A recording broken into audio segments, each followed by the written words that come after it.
নমস্কার, সনাতন ধর্মকথা চ্যানেলে আপনাদের সবাইকে স্বাগত। আজ জ্যৈষ্ঠ মাসের 15 তারিখ, কৃষ্ণপক্ষের চতুর্থী তিথি।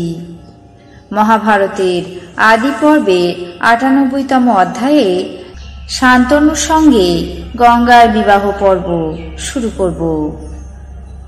নারায়ণং নমস্কৃত্য নরং চৈব নরোত্তমং দেবীং সরস্বতীং ব্যাসাম ততো জয়মুদীরয়েৎ।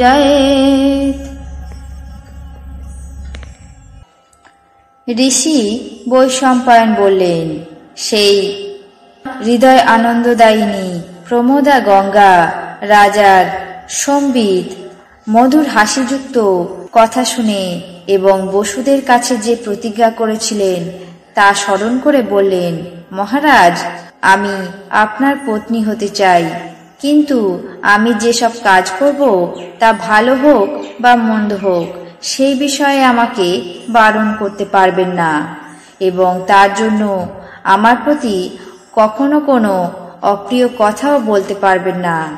যদি এমন ব্যবহারে কালযাপন করতে সম্মত হন তবে আমি আপনার সঙ্গে বিবাহ করব। আমার কোনো কাজে বাধা দিলে বা তার জন্য বিরক্ত হয়ে অপ্রিয় কথা বললে তৎক্ষণাৎ আমি আপনাকে পরিত্যাগ করব। রাজা এই নিয়মে সম্মত হলেন এবং অঙ্গীকার করলেন। গঙ্গা তখন শান্তনুকে এইভাবে বচনবদ্ধ করে পরম পরিতুষ্ট হলেন।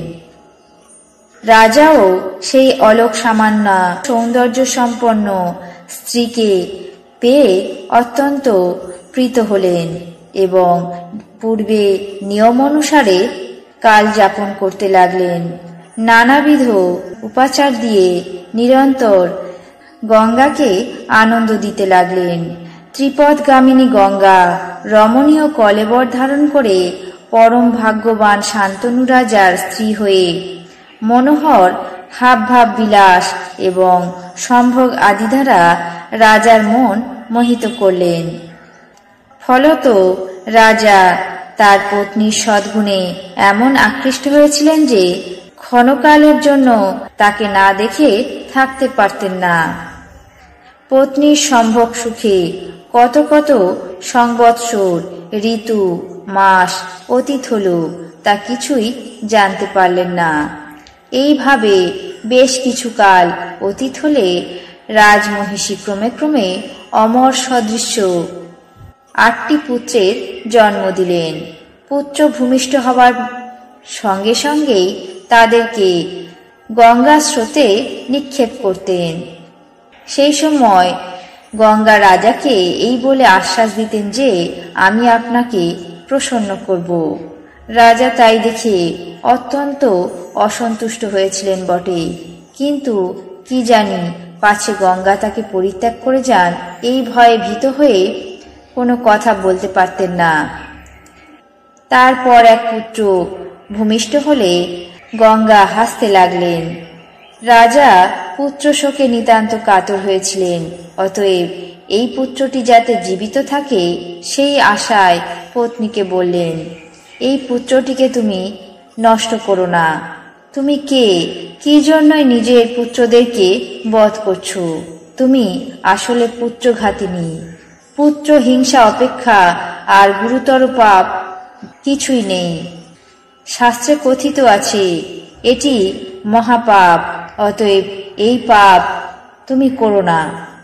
তখন সেই স্ত্রী বললেন, হে পুত্রকামী রাজা, আমি তোমার এই পুত্রকে বিনষ্ট করব না। এখন পূর্বের করা আমার প্রতিজ্ঞা স্মরণ করো। আমি আজ থেকে তোমাকে পরিত্যাগ করলাম। আমি মহর্ষি জহ্নর কন্যা গঙ্গা। ঋষিগণ সর্বদাই আমাকে সেবা করে থাকেন। কেবল দেব কার্য সাধনের জন্য তোমার পত্নী হয়েছিলাম। আর এই সমস্ত সন্তানগুলিকে সামান্য মনুষ্য জ্ঞান করো না। এরা মহাতেজা বসু। মহর্ষি বশিষ্ঠের অভিশাপে মানুষ রূপ প্রাপ্ত হয়েছিলেন। তোমার ছাড়া পৃথিবীতে আর কোনো পুরুষ এদের পিতা হবার যোগ্য ছিল না, আর আমার ছাড়া অপর কোনো স্ত্রী এদের মাতা হবার যোগ্য নয়। এই জন্য আমি মানুষ রূপ ধারণ করে এদেরকে গর্ভে ধারণ করেছি, আর তুমিও এদের জনক হয়ে অক্ষয় লোক সকল জয় করেছ। আমি এদের কাছে অঙ্গীকার করেছিলাম যে আমার গর্ভে পুত্র জন্মানোর সাথে আমি সেই পুত্রকে মনুষ্যলোক থেকে মুক্ত করব।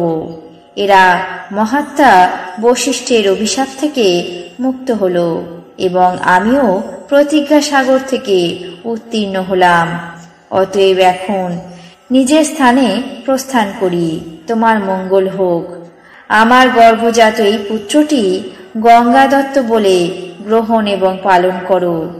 আমি এইভাবে বসুদেরকে অভিশাপ মুক্তির জন্য তোমার সঙ্গে বাস করেছিলাম। আজ মহাভারতের আদি পর্বের ৯৮তম অধ্যায়ে শান্তনুর সঙ্গে গঙ্গার বিবাহ পর্ব এখানেই শেষ করছি। বাকি অংশ আগামী পর্বে পাঠ করে শোনাব। এখন জেনে নেব আজকের দিনের ১২টি রাশির রাশিফল। মেষ বিলাসিতা, বৃষ অর্থব্যয়, মিথুন নাটকীয় পরিবর্তন, কর্কট অবৈধ সম্পর্ক, সিংহ পশু দংশন, কন্যা প্রতারিত, তুলা মনোরথ সিদ্ধি, বৃশ্চিক জনকল্যাণে ব্যয়, ধনু শ্বাসকষ্ট, মকর পতন আশঙ্কা, কুম্ভ বিশ্বাস ভঙ্গ, মীন সংঘাত। এই ছিল আজকের দিনের ১২টি রাশির রাশিফল।